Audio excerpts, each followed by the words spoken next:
Welcome to Sakshi TV cinema. ఇవాళ నాకు చాలా ఇష్టమైన ఒక యాక్టర్ అండ్ నాకు ఎన్నో సంవత్సరాల నుంచి తెలిసిన ఒక వ్యక్తిని మాట్లాడించబోతున్నాను. రాజీవ్ కనకాల గారు అని చెప్పగానే కోర్స్ మనకొచ్చే గుర్తుకొచ్చే పాట సుమం ప్రతి సుమం సుమం అని. But actually as an actor ఎంత ఇవాల్వ్ అయ్యి ఎన్ని విషయాలు ఇండస్ట్రీలో చూసి ఎన్ని నేర్చుకున్నారో అండ్ ఇప్పుడు చిక్కారు. ఆయన ఎవరి చేతికో కాదు, ఆయన చిక్కారనమాట. ఏమిటి ఆయన చిక్కిన రహస్యం అన్నీ తెలుసుకోబోతున్నాం. Let's talk to him. Great moment for me Rajiv గారు.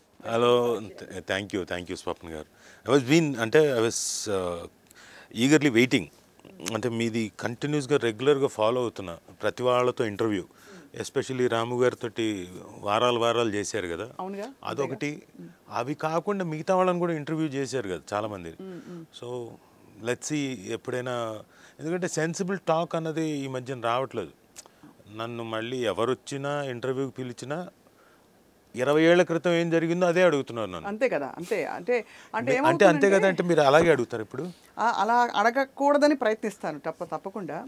బట్ యాక్చువల్లీ మీ విషయంలో చెప్పాలంటే, నేను ఒక ఫిల్మ్ గోవర్గా చూస్తే మీ క్యారెక్టర్స్ అన్నీ చాలా ఇంపాక్ట్ఫుల్ క్యారెక్టర్స్ చేసుకుంటూ వచ్చారు. But I always feel you have not got your due.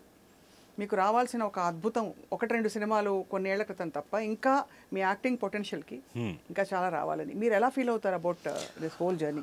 నాకంటే I don't feel anything bad అండి.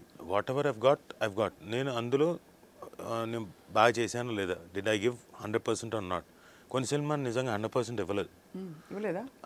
అంటే డబ్బులు వచ్చాయి, ఆ డైరెక్టర్ ఏమో నేను చెప్పినా అర్థం చేసుకోడు, వాళ్ళకి ఏదో కావాలంటాడు. సరే, అక్కడ బాబు అది బాగోదు అని చెప్పినా కానీ అర్థం కాదు, వాళ్ళకి ఏదో కావాలి, నేను కావాలంటారు. సరే, మీ ఇష్టం, ఏది కావాలంటే. అంటే ఒకసారి 2 సార్లు చెప్పగలుగుతాం, అంతకంటే చెప్పలేం కదండి. So ultimately director is the captain కాబట్టి అతను ఏం కావాలనుకుంటున్నాడు నేను అది ఇవ్వాలి, అది డెలివర్ చేయాలి. కాబట్టి అలా కొన్నిసార్లు తప్పలేదు నాకు. బట్ మిగతా టైం నన్ను వదిలేసేవాళ్ళు.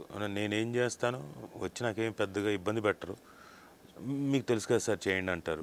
ఎందుకంటే కథ అంతా చెప్తారు కాబట్టి, ఆ కథలో పైగా సీన్ అంతా మళ్ళీ ఒకసారి ముందు ఎక్స్ప్లెయిన్ చేస్తారు కాబట్టి, ఈ సీన్కి బిఫోర్ ఏం జరిగింది, ఈ సీన్ తర్వాత ఏం జరుగుతుందో కూడా కనుక్కుంటాను కాబట్టి, సో ఆ క్లారిటీ ఉంటుంది నాకు. కాబట్టి పర్ఫామ్ చేయడానికి ఈజీగానే ఉంటుంది. సో మీరు అన్నట్టు నా డ్యూ అంటారా, ఇక్కడంతా పిఆర్ ఇంపార్టెంట్ అండి. What I understood is, over these years మీరు యాక్టింగ్ చేసి వెళ్ళిపోవడం కాదు. మీరు యాక్టింగ్ చేసిన తర్వాత ఆ పర్టికులర్ సినిమాకి ప్రమోషన్కి రావడము, ఆ సినిమా ఇంకోటి, ఇది వరకు మ్యూజికల్ ఉండేది కదా మనకి, ఏమనేవాళ్ళు అప్పట్లో, మ్యూజికల్ అంటే మ్యూజికల్సే కాదు, మ్యూజికల్ మనకి ఓపెనింగ్ ఈ రోజు అంటే ప్రీ రిలీజ్ అంటున్నాము, అంతకుముందు ఆడియో రిలీజ్లు. అలాంటి టైంలో కూడా మనం వెళ్ళాలి, మనం కనపడాలి. మనం కనపడితే ఏమవుతుందంటే, నాకు అర్థమైంది, ఐ డోంట్ నో, మీరు జడ్జ్ చేసి చెప్పండి. స్టేజ్ మీద ఎవరైతే ఉన్నారో వాళ్ళని చూసుకొని మిగతా వక్తలంతా కూడా వాళ్ళని పొగుడుతారు. అవునో కాదో కానీ అదొక ఆనవాయితీ అయిపోయింది. డెఫినెట్గా పాజిటివే చెప్తారు తప్ప నెగిటివ్ చెప్పరు. ఈయన అసలు అద్భుతమైన నటుడు, మన తెలుగునాట ఇంతకన్నా అని చెప్పేసి ఇలాంటివి ఉంటాయి. అలాంటివి నేను ఎప్పుడు అంటే వెళ్ళలేదు. వెళ్ళుంటే నాకు డెఫినెట్గా చాలా మెయింటైన్ చేయాలి. అండ్ ఒక గమ్యం లేని ప్రయాణం లాగా, అంటే ఉంటే ఉండొచ్చు గమ్యం కూడా, బట్ అంతే కదా పిఆర్ అన్నది. అది కంపల్సరీ, వెరీ ఇంపార్టెంట్. మీ యాక్టింగ్ ఎంత వచ్చు, మీకేంటి అన్నది పక్కన పెడితే ఈ పిఆర్ అన్నది చాలా ఇంపార్టెంట్. సో అది నేను ఎప్పుడు చేయలేదు. సరే, అది కానీ మీకు పరిచయాలు చాలా ఉన్నాయి ఇండస్ట్రీలో. మీరు ఎప్పుడు అడగలేదు రోల్స్ కోసం, నన్ను కాస్ట్ చేయండి అని అడగలేదు అంటారు. అందులో నాన్నగారి పేరు ఒక టైంలో he was the first generation of mentoring actors అనే ఒక కల్చర్ రావడం, దేవదాస్ కనకాల గారి ఇన్స్టిట్యూట్ నుంచి రావడం. నేను ప్రజ్ఞక్క వెళ్ళింది, నాకు కూడా అది కూడా గుర్తు. సో అంత ప్రెస్టీజియస్ ఇన్స్టిట్యూట్ నుంచి వచ్చి, how are your first few struggles? అంటే మీరు మొదట్లో 90s మొదలుపెట్టినప్పుడు అంటే నేను సూర్యపుత్రులు అనే సినిమాకి వెళ్ళానండి. ఫస్ట్ టైము బాయ్ ఫ్రెండ్ అనే సినిమా, CC creative commercials, KS Ramarao గారి. వెళ్ళిన తర్వాత ఇంటర్వ్యూలకు పిలిస్తే వెళ్ళాము, పర్ఫామ్ చేయమన్నారు. అక్కడ 300 మంది లైన్లో ఉంటే ఉన్నాం. మీరు కూడా లైన్లో ఉన్నారా? ఇన్ఫ్యాక్ట్ అక్కడ ఇంటర్వ్యూ తీసుకునే వ్యక్తుల్లో వన్ ఆఫ్ ది ఒక ఎవరైతే ఇంటర్వ్యూ తీసుకుంటున్నారో మా నాన్న స్టూడెంటే, ఆయన ఉన్నాడు. మాకు తెలియదు ఆయన ఉన్నాడన్న సంగతి. ఈ 300 మందిలో నించున్నాం. మా వంతు ఎప్పుడు వస్తుందో తెలియదు. మార్నింగే ఉన్నాం, మధ్యాహ్నం 12 అయింది, 1 గంట అయింది. ఎవరైనా వెళ్ళిపోతే మళ్ళీ ప్రాబ్లం కాదు, లైన్లో తప్పితే మళ్ళీ వెనక్కి వెళ్ళాలి. పర్లేదు ఆకలేసినా పర్లేదని అలా నించున్నాం. లక్కీగా మా నాన్న తాలూకు స్టూడెంట్ ఆయన ఎందుకో బయటకు వచ్చి అనుకుంటున్నాడు, రాజా ఇక్కడ ఉన్నావేంటి, నువ్వు రా పైకి అన్నాడు. సరే అని, సార్ నేను ఒక్కనే కాదు ఇంకో 2 ఉన్నారు మా ఇన్స్టిట్యూట్ స్టూడెంట్స్ నాతో పాటు వచ్చారు, వాళ్ళని కూడా తీసుకెళ్ళాను, పర్ఫామ్ చేసాం, అయిపోయింది, వెళ్ళమన్నారు. ఫోన్ వచ్చింది ఒక వారం 10 రోజుల తర్వాత, ఒకసారి ఆఫీస్కి వచ్చి మీ డేట్లు తీసుకోండి. డేట్లా మనక అసలు తెలియదు కదా ఇండస్ట్రీ. వెళ్ళాము, వెళ్తే రాజీవ్ కనకాల బ్యానర్ పైన లెటర్ హెడ్ పైన రాజీవ్ కనకాల ఆర్టిస్ట్, డేట్లు 30 నుంచి 40 రోజులు. 30 నుంచి 40 రోజుల అబ్బో, ఇదేదో చాలా పెద్ద క్యారెక్టరు, ఇంకా దీన్ని ఎరగొట్టేద్దాం చేసేద్దాం అనే ఫీలింగ్లో ఉన్నాం. పక్కన నా మిగతా ఇన్స్టిట్యూట్ నుంచి వచ్చిన వాళ్ళిద్దరికి కూడా సో అండ్ సో అని పెట్టి స్టూడెంట్ అని పెట్టి కొన్ని డేట్లు ఇచ్చారు.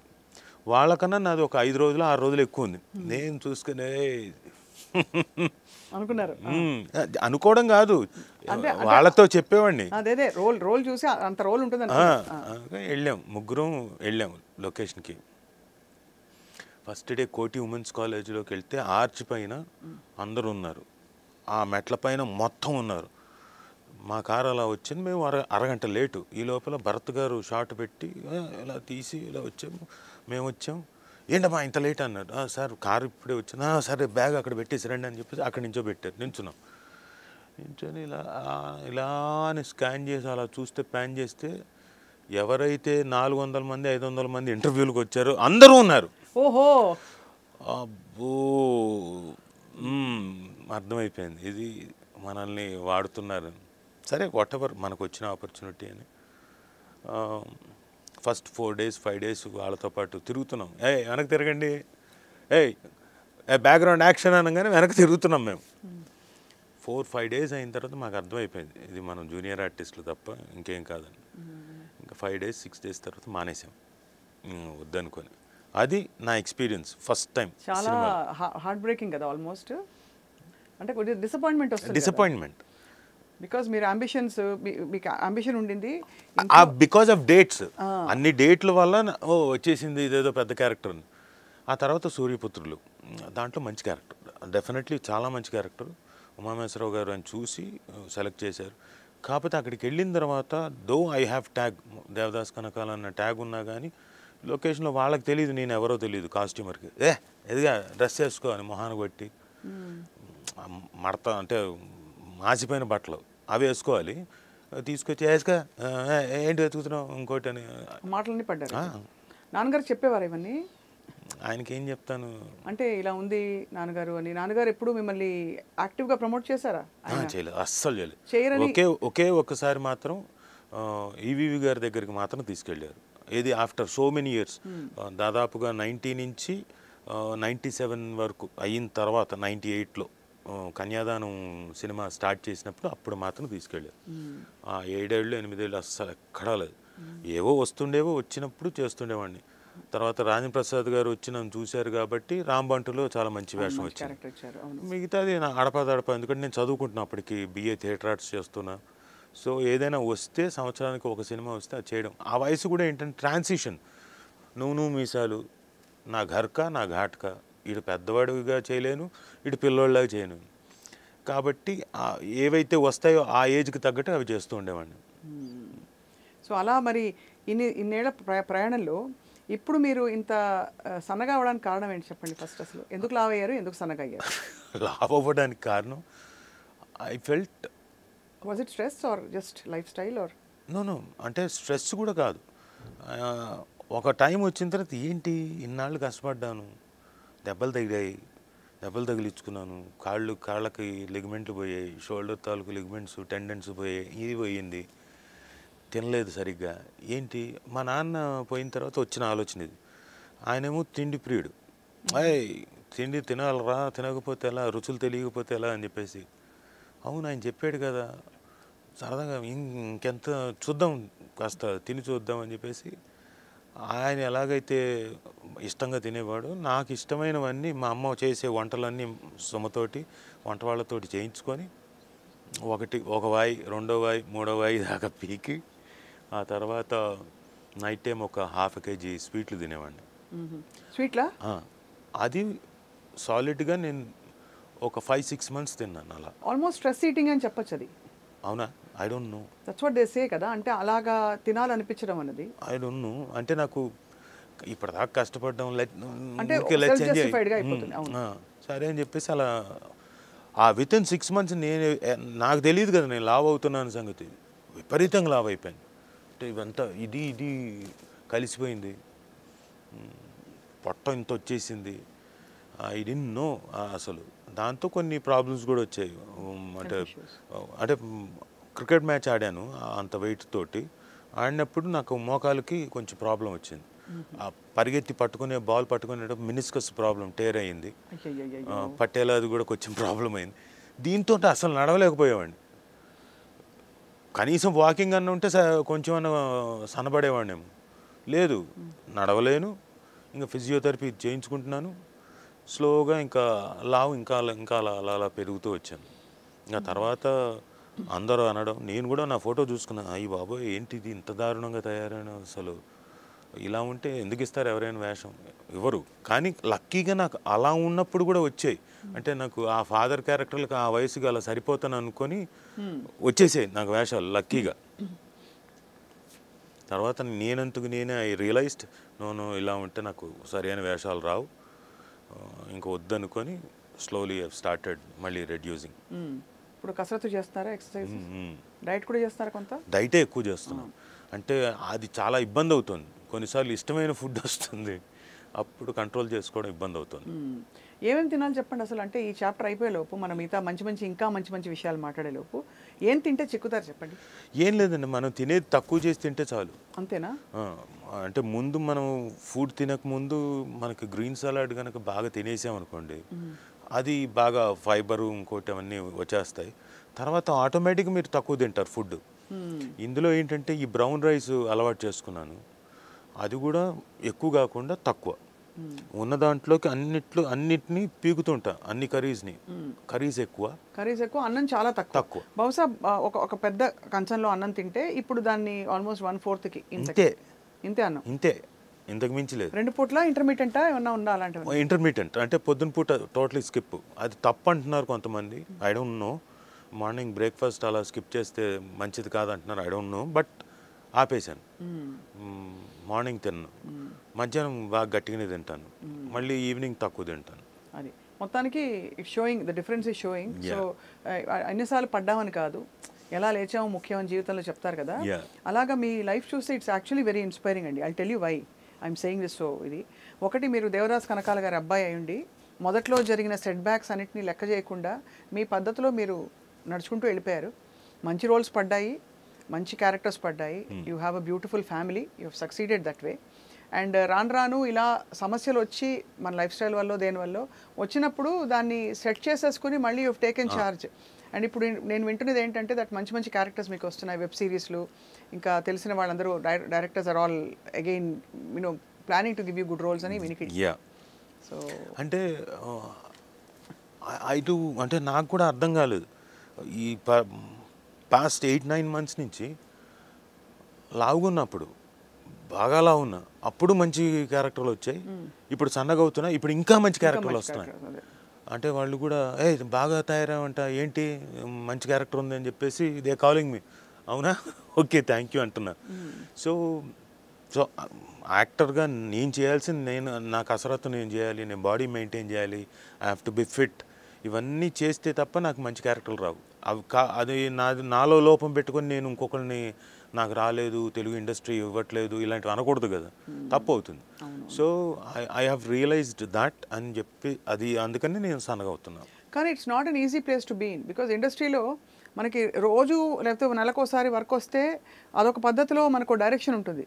మనకి ఎప్పుడైనా గ్యాప్ వచ్చినా మనం నెక్స్ట్ ఏమిటో తెలియని ఒక every actors life for that matter is very tough అనిపిస్తుంది రాజీవ్, మీరేమంటారు? Very very tough. ఎందుకంటే ఇప్పుడు ఒక ఆర్టిస్ట్కి ఒక వేషం వచ్చింది, కొన్నిసార్లు ఏమవుతుందంటే ప్రొడ్యూసర్ ఉండి ఒక పర్టికులర్ లుక్లో ఉంటాం. నేను ఒక టైంలో గ్రే హెయిర్లో ఉన్నా అండ్ నేను వదిలేశాను. వైట్ అలాగే ఉంది, గడ్డం పెంచుకొని ఉన్నాను. ఒక క్యారెక్టర్ సరిపోయింది అది. ఆ క్యారెక్టర్ తోటి ఏమైపోయిందంటే సార్ ఇది కంటిన్యూటీ అన్నారు. ఓకే, అది న్యాచురల్గా ఉంటేనే బాగుంటుందని అలా వదిలేశాను. అది 4 నెలలు 5 నెలలు ప్రాసెస్లో ఉంది. మిగతా క్యారెక్టర్లకు అలా పనికిరాను నేను. సార్ అది కొంచెం బ్లాక్ వేద్దాం, చేయలేము, వద్దు చేయలేము. కాబట్టి మిగతాది ఏది అన్నీ వదిలేశాను, మిగతా సినిమాలు అన్నీ వదిలేశాను. లక్కీగా మళ్ళీ అలా ఉన్నాను కాబట్టి ఇంకో సినిమాలో వచ్చింది, అలాంటి నారప్ప అనే సినిమాలో వచ్చింది. సరిపోయింది, అలాంటి సరిపోయాయి కాబట్టి okay. But artist should be fit and అన్ని రకాలుగా ఫ్లెక్సిబుల్గా ఉండాలి. అండ్ ఆల్సో ఏది కరెక్టో డిసైడ్ చేసుకునే క్లారిటీ ఉండాలి. ఈ క్యారెక్టర్ బెటరా, ఇది బెటరా, దీనికైతే 6 నెలలే బుక్ అయిపోతారు. ఇప్పుడు ప్రభాస్ గారి గురించి ఊరికే అనరు కదండి, ఆయన 6 నెలలు బాహుబలి కోసం బుక్ అయిపోయారంటే that made his life to different level. But to make a choice like that is very tough అండి. క్యారెక్టర్ ఆర్టిస్ట్లకు చాలా ప్రాబ్లం. అవును, ఎందుకంటే మ్యాక్సిమం అంటే 10 రోజులు 12 రోజులు అంటారు, లేకపోతే 20 రోజులు అంటారు. అవును, పెద్ద సినిమాలో అయితే 30 రోజులు అంటారు. ఈ 30 రోజులతో మొత్తం అంత సంవత్సరం గడిచిపోదు కదా. అవును. ఇప్పుడు ఒక గెటప్లో ఉన్నాను, ఈ 30 రోజులు సంవత్సరం మొత్తం మీద ఈ నెల 3 రోజులు, ఈ నెల 3 రోజులు 4 రోజులు అని చెప్పి క్యాన్సిల్ అంటారు. సార్ తూచ్ ఏం లేదు, ఈ నెల లేదంటారు. ఏం చేస్తారు? అంతే. ఇంకోటి రాదు, ఇది పోతుంది. పెద్ద డైలమా. అంటే వాళ్ళకి అర్థం కాదు, పెద్ద సినిమా వచ్చింది అన్న ఆనందం ఒకటి, మిగతా ఏది కమిట్ అవ్వలేదన్న బాధ ఒకటి. అవునవును, రెండు ఉంటాయి. చాలా టఫ్ కాల్స్. అండ్ ఇక్కడ మళ్ళీ మీకు చాలా ఒక సెన్సిటివ్ విషయం, how do you decide your remunerations? కొన్ని చాలా చిన్న పాత్రలు ఉంటాయి, కొన్ని అద్భుతమైన పాత్రలు ఉంటాయి, కొన్ని చిన్న బ్యానర్లు ఉంటాయి, కొన్ని చాలా పెద్ద బ్యానర్లు ఉంటాయి. వాళ్ళే డిసైడ్ చేస్తారా రాజీవ్ గారు? కాదు, వాళ్ళు అడుగుతారు, సార్ మాది చిన్న బ్యానరు, ఏమనుకోకండి మేము ఇంత ఇచ్చుకోగలం. మనకేమో ఇప్పుడు కనుక తగ్గితే మళ్ళీ తగ్గిపోతాం, అలా తగ్గిపోయినా ఇదే టాక్ స్ప్రెడ్ అవుతుంది ఇండస్ట్రీలో. మనం ఆ సినిమాకి చేసావు కదా, ఈ సినిమాకి ఎందుకని అంటారు అని చెప్పేసి భయం ఒకటి ఉంటుంది. బట్ స్టిల్ వాళ్ళు ఏదో వాళ్ళ బడ్జెట్ ఇదే కదా అన్న ఉద్దేశంతో, బాబు దయచేసి బయట చెప్పకుండా, చెప్పండి సార్, అస్సలు చెప్పం సార్ అంటారు. ఒప్పుకొని చేస్తాం, కానీ బయటికి చెప్పేస్తారు, అంతే స్ప్రెడ్ అయిపోతుంది. అది ఆటోమేటిక్ స్ప్రెడ్ అవుతుంది. ఇంకొకళ్ళు అడుగుతారు, నేనంటాను అది నా ఇష్టం, నాకు నచ్చి అతను ఏదో రిక్వెస్ట్ చేసుకున్నాడు, నేను ఆ బడ్జెట్కి చేశాను. ఇంకొకళ్ళు ఏదో రిక్వెస్ట్ చేసుకున్నాడు, ఫ్రీగా చేస్తాను. That's my choice. అవును, ఇక్కడేం నాకు ఇది కంపల్షను, ఇది యూనియన్ కాదు. నేను నా ఫిక్స్డ్ రేట్ అని పెట్టుకోవడానికి, నాకు నచ్చినప్పుడు నాకు బాగా పెంచుతాను, లేదంటే ఫ్రీగా చేస్తాను, లేదంటే ఒక 10 రూపాయలకి చేస్తాను. That's my choice. ఇంకా అలా ఆన్సర్ చేయాల్సి వస్తుంది ఎవరైనా అడిగితే. సో అది మిమ్మల్ని మీరు మేనేజ్ చేసుకోవాలి బేసికలీ. అంతే. మీకు ఎవరు, who is your sounding board? సుమగారేనా సౌండింగ్ బోర్డ్? సౌండింగ్ బోర్డ్ అంటే మీరు పక్కకి ఇది చేయనా, ఏనా బీనా సీనా అని అడగడానికి మీకు ముఖ్య సలహాదారు ఎవరని? మీరేనా? నేనే. మీరు ఎప్పుడు డిస్కస్ చేయరు? సుమగారితో డిస్కస్ చేస్తారా ఎప్పుడైనా? తను డిస్కస్ చేస్తారా తన కెరియర్, ఈవెంట్ వచ్చింది వాళ్ళు చేస్తున్నారు, ఏముండదు అస్సలు? ఓకే, అంటే ఒక విధంగా చూస్తే it's a great place to be. ఒకే ఇండస్ట్రీలో ఉంటూ ఒకవేళ కనుక చెప్పడం మొదలు పెట్టామనుకోండి, అదేదో మనం ఇంకొకళ్ళ స్పేస్లోకి వెళ్ళిపోయి మనం మాట్లాడేస్తున్న ఇదవుతుంది. ఎప్పుడైనా కావాలన్నప్పుడు, ఇప్పుడు నేను ఇలా చేస్తున్నాను ఏంటి, ఆ బ్యానర్ ఏంటి, యాక్ట్ చేసేటప్పుడు తెలియదు కదా తనకి, ఇండస్ట్రీలో ఉన్న బ్యానర్ తెలియదు. అప్పుడు అడుగుతుంది, ఏంటి ఈ బ్యానర్ ఓకేనా కాదా అని. ఓకే, అది అంతవరకే. టెలివిజన్లో తను క్వీన్ కదా, తనకి మనం చెప్పాల్సిన అవసరం లేదు. అసలు టెలివిజన్ ఏమిటి, స్టేజ్కి she's a queen. She's a queen of, I think ఒక యూనివర్సల్ యాక్సెప్టెన్స్ ఉండే, అసలు వేళ మీద లెక్క పెట్టచ్చు అసలు భారతదేశంలోనే అలాంటి యాంకర్, హోస్ట్ అండ్ ఎంటర్టైనర్ సుమకర్కర్. మెయిన్గా ఎంటర్టైనర్. స్టేజ్ మీదకి వచ్చిన తర్వాత హోస్ట్ చేయడం ఎలాగో చేస్తుంది, అందరి పేర్లు గుర్తుంచుకొని ఎంటర్టైన్ చేస్తుంది. అది అడ్వాంటేజ్ తనకి.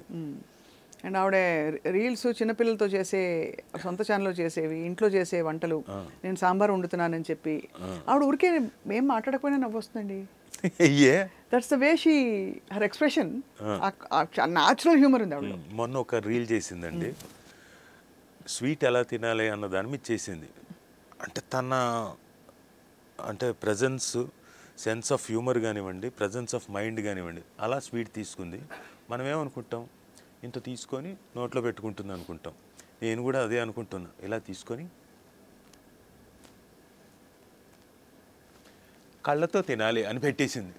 నాకు నేను నవ్వుతున్న, అమ్మ చాలా తెలివిందని, చాలా బాగా చేసావు, చాలా అద్భుతంగా చేస్తుంది కొన్ని. How do you feel? అంటే మీ ఆవిడని అలా చూసి మురిసిపోతుంటారా? ఖచ్చితంగా. ఆబ్వియస్లీ షీ ఇస్ అ పొద్దున స్టార్ పూట అండి నిజంగా. కొన్నిసార్లు కూర్చొని కొన్ని ఎంటర్టైన్మెంట్ నాకు చూస్తుంటాను. కొన్ని ఎక్కడైనా ఈకలు పేగుదామా, నీ షోలో నువ్వు తప్పు చేసావు, ఇలా చేసావు అని చెప్పడం కోసం చూస్తుంటా.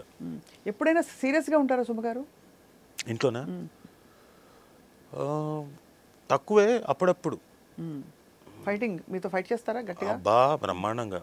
రాజీవ్ రాజా అంత లెవెల్లో ఒక్కసారి జరిగింది. కారులో అరిచింది, నేను డ్రైవ్ చేస్తుంటే నాకు మతిపోయింది. నేనే చెప్పా, అనవసరంగా నేనే కెలికా. ఎప్పుడైనా ఎవరైనా కోపం వచ్చినప్పుడు అరవాలి, అరవకపోతే ఎలా, మనసులో పెట్టేసుకొని అని ఉంటే కుదరదు అని చెప్పేసి నేనేదో హితబోధ చేశాను. తర్వాత 2వ రోజుకో 3వ రోజుకో కార్ డ్రైవ్ చేస్తున్నా, నేను పక్కన కూర్చొని ఏదో మాట్లాడుతున్నా, ఇంకా ఏదో చెప్తున్నా, ఇంకా పెస్టర్ చేస్తున్నా. గట్టిగా అరిచింది, నాకు అర్థం కాలేదు, ఏంటి ఇలా అరిచింది ఏంటి నా మీదకి, మేరే బిల్లి మేరుకోయి మ్యావు అన్నట్టు ఫీల్ అయ్యాను. అంతే కదా. సో ఆ తర్వాత ఎప్పుడు లేదు, కొన్నిసార్లు 1-2 సార్లు అంతే.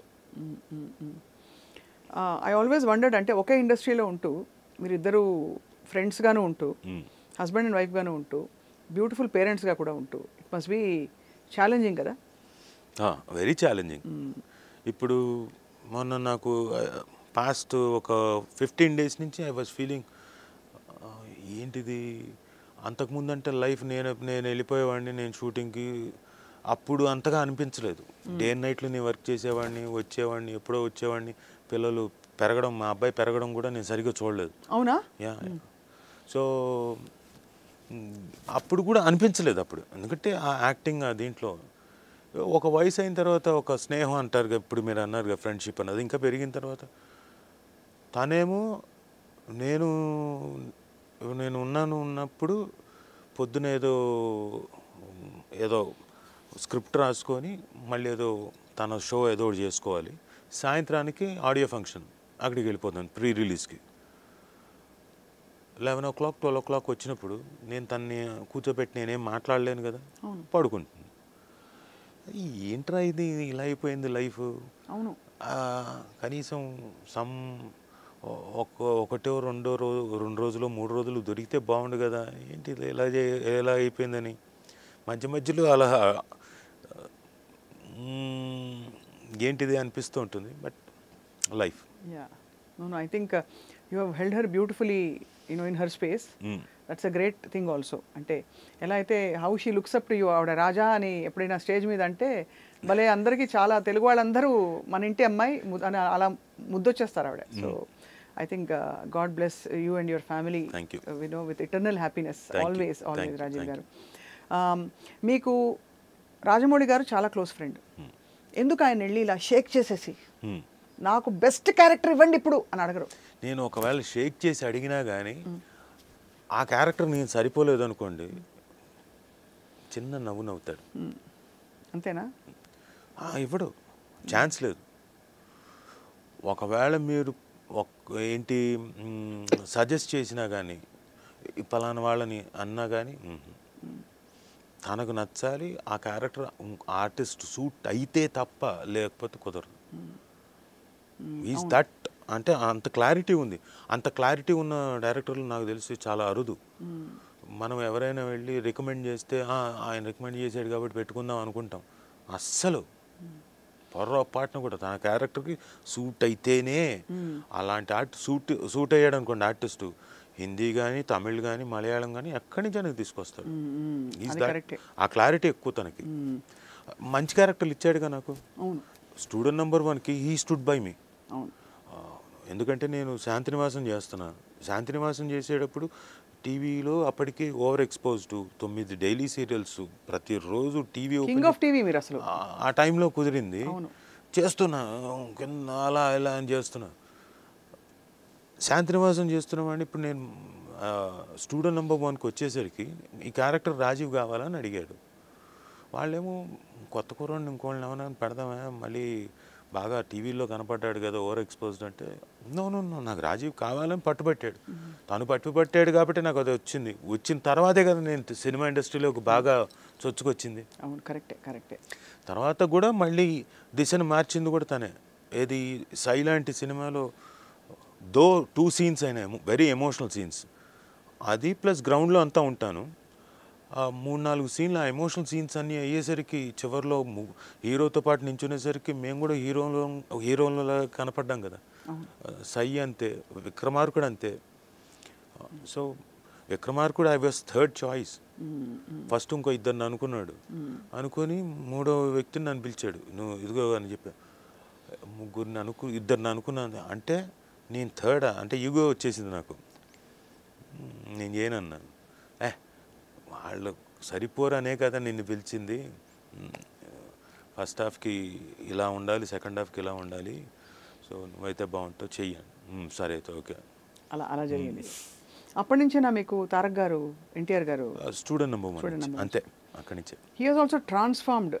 ఆయన కూడా కంప్లీట్ హ్యూమన్ బీయింగ్ లా కనిపిస్తారు. ఆయన మెచ్యూరిటీ కానీ, ఆయన the way he carries himself. So you must be so proud ఆయన ఫ్రెండ్గా ఉండడం. ఇటీవల ఎక్కడో విన్నాను ఆయన మీకు వంటలు చేసి పెడతారని, నిజమేనా? వెళ్ళినప్పుడు ఇంకా ఎంత ఆనందం అంటే తనకి బిర్యానీ, మటన్ బిర్యానీ, ఇంకోటేదో చట్నీ, ఇంకోటేదో చేసి పెరుగు పచ్చడి కొత్తగా ఉండేలాగా. మామూలుగా మనం ఏం చేస్తాం, పెరుగు పచ్చడి చేయాలంటే పెరుగులోకి ఉల్లిపాయలు కొంచెం ఏదో చేస్తాం. కానీ తను ఇంకోటి ఏదో చేయాలని, ఇంకొక కొత్త రకంగా ఉండడానికి ఏదో ఒకటి ట్రై చేస్తాడు. అండ్ మేము వెళ్ళిన వాళ్ళందరం కూడా ఫుల్ హ్యాపీ, చక్కగా బాగా తిని మాట్లాడుకొని పిచ్చాపాటి ఉంటుందా? సీరియస్ విషయాలు కూడా మాట్లాడుకుంటారు, లైఫ్ గురించి, అప్పుడప్పుడు గురించి, అన్నీ వస్తాయి.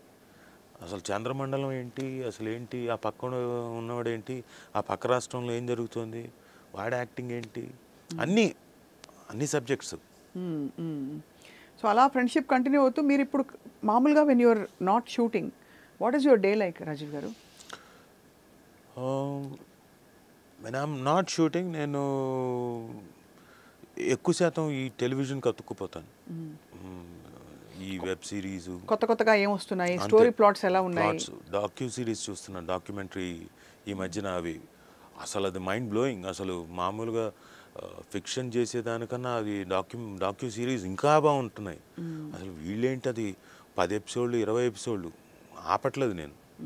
సో కొత్తవి ఏమేమి వస్తున్నాయి, అసలు ఏంటి, మనం ఎలా క్యాటర్ చేయాలి, లేకపోతే మనం పర్ఫామ్ చేస్తున్నాం, మిగతా వాళ్ళు పర్ఫామ్ చేసేటప్పుడు ఏ యాక్టరు పర్ఫామ్ చేసినప్పుడు మనకి హార్ట్కి దగ్గరగా మన ఎమోషన్ని టిక్కులు చేసి మనల్ని ఏడిపిస్తోంది, అసలు ఏం చేస్తున్నారు, వాడు ఆ ఎక్స్ప్రెషన్ ఏంటి, వాడు ఎలా ఎక్స్ప్రెస్ చేస్తున్నాడు, వాడు ఆ లాంగ్వేజ్కి ఆ ఎక్స్ప్రెషన్ ఓకే, మన లాంగ్వేజ్కి మన బాడీ లాంగ్వేజ్ మారుతుంది కదా, అప్పుడు ఎలా చేయాలి, ఇవన్నీ ఆలోచించుకుంటూ ఉంటాను. కానీ చాలా చక్కచక్క మారిపోతున్నాయి ట్రెండ్స్ కదా.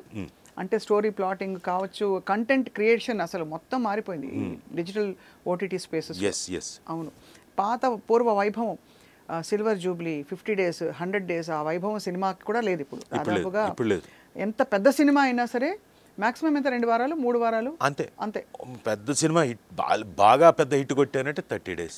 అది అంటే మారిపోయింది కంప్లీట్గా. సో మనం రీఇన్వెంట్ చేసుకోవాలి అనే తపన ఉంటుంది కదా, మీరు ఇవన్నీ చూసి రీఅడాప్ట్ అవుతుంది. అంతే, రీఅడాప్టింగ్ అంటే ఇప్పుడు మనం ఒకటి చేసేస్తే సరిపోదు, మనం చేసేసి మనం చాలా అద్భుతమైన నటులం అనుకుంటే సరిపోదు. పక్కవాడు చేసేటప్పుడు కూడా వాడు ఏం చేస్తున్నాడు, వాళ్ళల్లో కూడా పాజిటివ్స్ ఉంటాయి, చిన్నవి వాళ్ళకు తెలియని ఎక్స్ప్రెషన్స్ ఉంటాయి. అలాంటివి క్యాప్చర్ చేసుకొని మనం ఎక్కడ వాడచ్చు, సెన్సిబుల్గా వాడడానికి ట్రై చేస్తుంటాం. అది ఇంత జర్నీలో లైఫ్ మీరు more than I think cinema చూశారు, థియేటర్ చూశారు, but I think you have seen lot of life more than anything. Because ప్రతి ఎక్స్పీరియన్స్ మీకు ఇప్పటికి గుర్తుందంటే దానిలోంచి మీకు ఎంత స్ట్రాంగ్గా మీరు వాట్ ఎవర్ ఎక్స్పీరియన్స్ చేశారో అర్థమవుతుంది.